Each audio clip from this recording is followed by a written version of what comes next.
This Tuesday, January 30th, starts a season for nonviolence.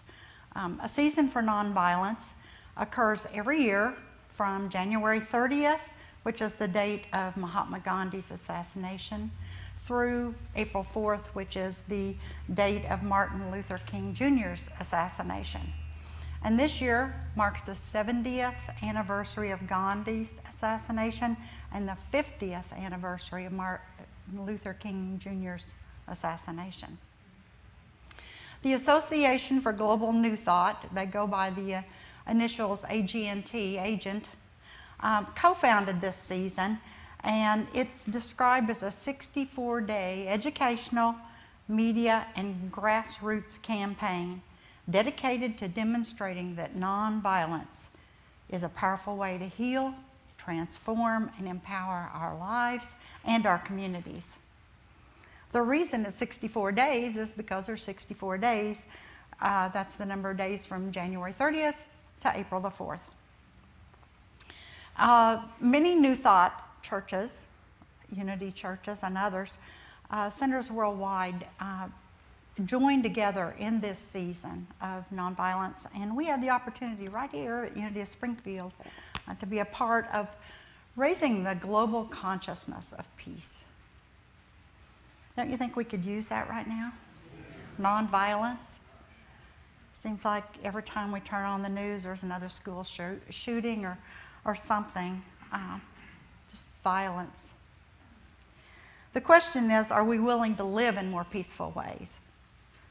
Are we willing to test ourselves on a daily basis and get real, get down with ourselves and ask the question, how am I either adding to violence or how am I adding to peace? So let's first take a look at the men that the season is based around. Gandhi. He was revered the world over for his nonviolent philosophy and his passive resistance. His name was actually Mohandas Karamchand Gandhi, and he was known as Mahatma, which means the great souled one. And his grandson, Arun Gandhi, wrote this. In 1946, I lived with my grandfather. It was then that he taught me a lesson that led to my understanding of the meaning of my life and my personal role in creating a society of peace and harmony. This was what might be called a double-edged lesson or a 2-in-1 lesson plan. It was so simple that even I, a not-so-bright 12-year-old child, was able to manage it. It only required commitment and honesty, ingredients that are inherent in all of us. The first part of the lesson is to ask yourself every night before going to bed, did I do or say anything today that hurts someone directly or indirectly? The important thing is to answer that question honestly. To lie would just cause more violence, to hurt yourself and others. The next step is to figure out how you caused that hurt and put it free of violence. On a wall in my room was a large paper on which a genealogical tree of violence took shape. Violence was the grandparent with 2 children, passive and physical.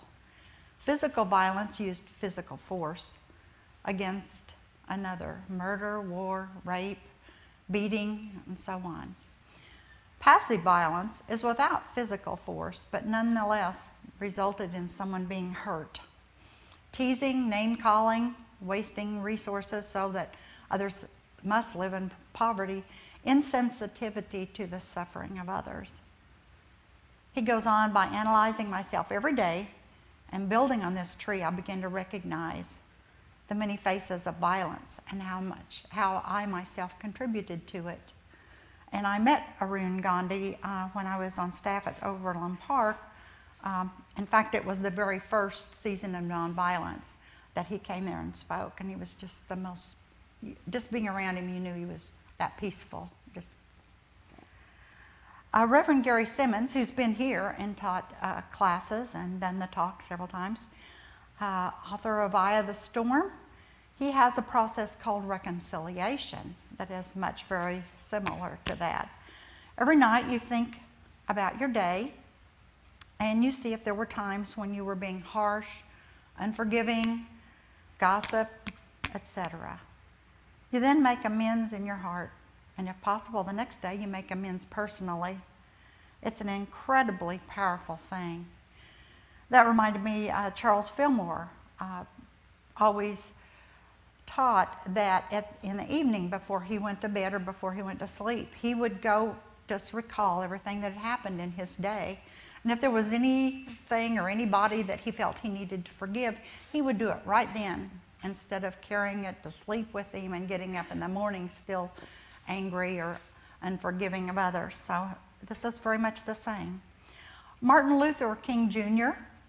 said these words, "From the beginning, a basic philosophy guided the movement. This guiding principle has since been referred to variously as nonviolent resistance, non-cooperation, and passive resistance. But in the first days of the protest, none of these expressions was mentioned. The phrase most often heard was Christian love. It was the Sermon on the Mount, rather than the doctrine of a passive resistance, that initially inspired the Negroes of Montgomery to dignified social action. It was Jesus of Nazareth that stirred the Negroes to protect with the creative weapon of love. Nonviolent resistance had emerged as the technique of resistance of the movement, while love stood as regulating ideal. In other words, Christ furnished the spirit and motivation, while Gandhi furnished the method. Hate begets hate. Violence begets violence. Toughness begets a greater toughness. We must meet the forces of hate with the power of love. We must meet physical force with soul free. Our aim must be never to defeat or humiliate the white man, but to win his friendship and understanding. Victor M. Parishon wrote an article, Ways to Mend Your World. And this is what he had to say, how to mend your world on your own. Mend your world through a little humor. He says laughter is a great stress reducer, and it's been proven that people who have survived a heart attack could cut the risk of a second heart attack by 20% if they enjoy 30 minutes of humor every day. Now, Sue tells a joke much better than I do, so I'm going to share her joke with you, and it is kind of funny. So, so maybe you'll laugh. This woman had her own business, and she was opening a second office, and so her friend sent her a floral arrangement for her grand opening. And then this friend appeared at the grand opening, and he was mortified when he saw that the note on the flower arrangement said, the card said, "Rest in peace." He was extremely upset. The next day he went back to the florist and complained a little or a lot. And after apologizing, the florist said, "Maybe you could look at it this way. Somewhere someone was buried under a wreath that says, 'Good luck in your new location.'"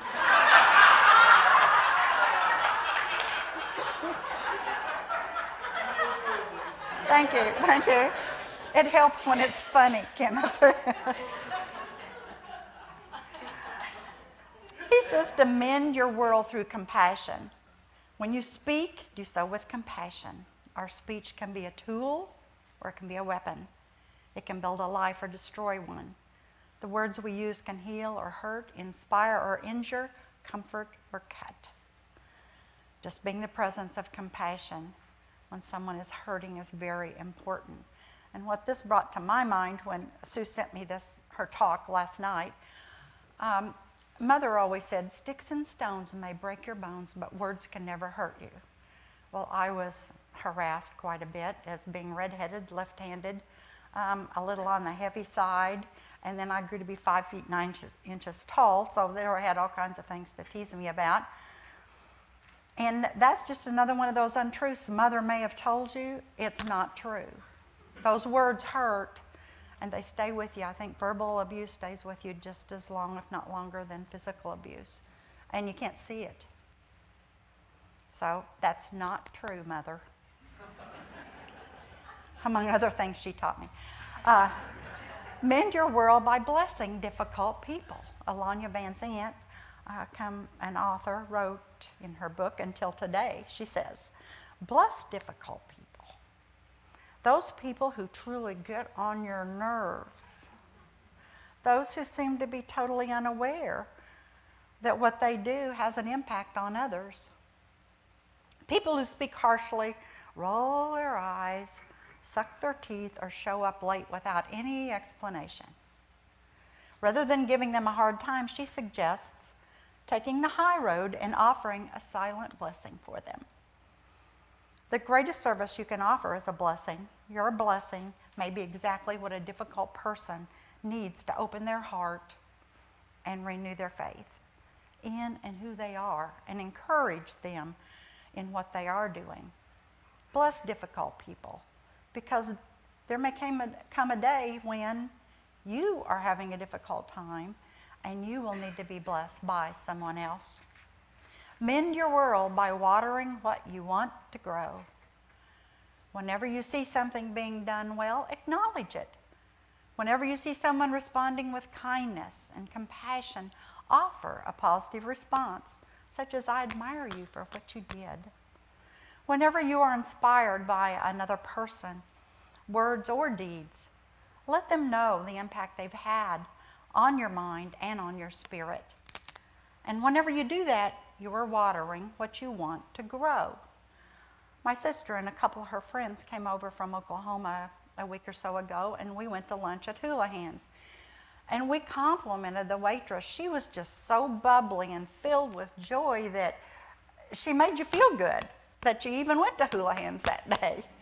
And she really appreciated it when we mentioned to her how much she had spread joy during our time there.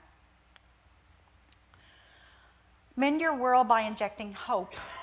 When hope is absent, people can be overwhelmed by gloom and doom. We get enough of that. In the absence of hope, defeatism and despair rule. When you see someone in those circumstances, find a way to inject hope. In your bulletin, you'll find something that looks like another bulletin. And the affirmations in there are for each of the 64 days of the season of nonviolence.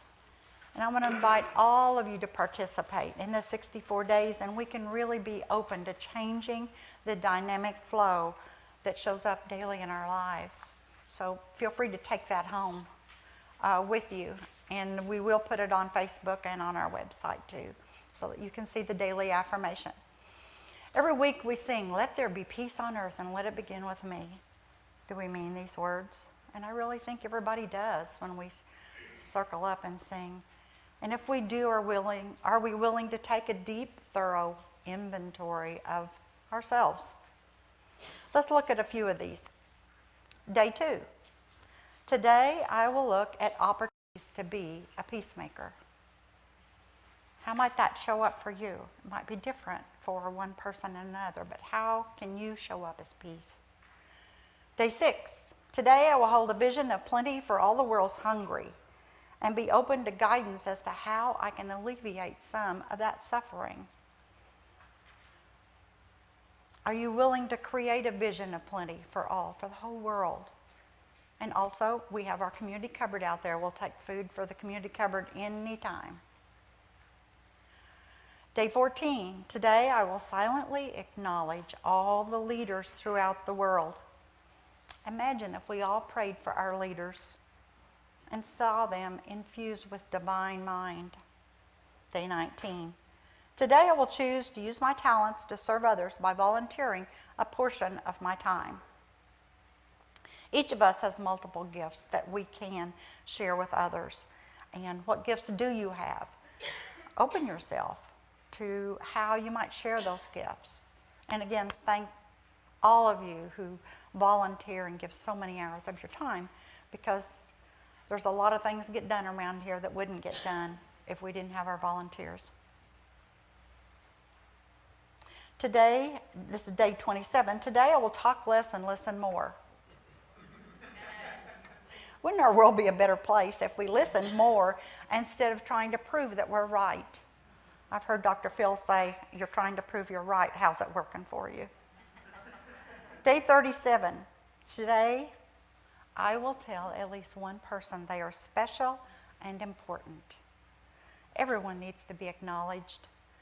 There are numerous people in our lives that would be increased just by us telling them how much they matter in our lives, how important they are. Day 45.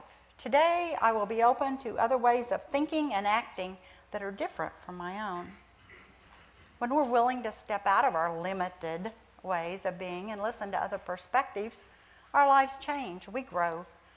Recognize when you are shutting things out and breathe into it. Be open and allow yourselves to grow. When Sue calls me to her office and says, here we grow again, I know I'm probably not going to like what she has to say because it's usually an opportunity for me to grow again. But I listen. Day 49. Today I will sit down with my family for one meal. Now, is that not bizarre that that even needs to be on the list? Yet, how different our family dynamics might be if we do that simple thing. Day 53. Today, I will hold no one hostage to the past, seeing each as I see myself as a work in progress. Here we go again. I don't believe that any of us meant to hurt someone else or make a mistake that brought pain to others. We don't do it intentionally. Can we give that to others? Can we know that even when it seems otherwise, we're all doing the best we can with what we know and the circumstances? Oprah always says, when we know better, we do better. Day 59. Today, I enlarge my capacity to embrace differences and appreciate the value of every human being. Again, where's the change come from? Within. Day 64. Today, I will serve humanity by dedicating myself to a vision greater than myself. We are powerful beings, each and every one of us. And we have the ability and the capacity for greatness in our own way. So I invite you to take these next 64 days, beginning this coming Tuesday, the 30th, and use these affirmations as a spiritual practice. Sue said, let's get on the peace train. Well, I didn't know why until I heard them sing the song at the first service. You may say I'm a dreamer, but I'm not the only one. Namaste.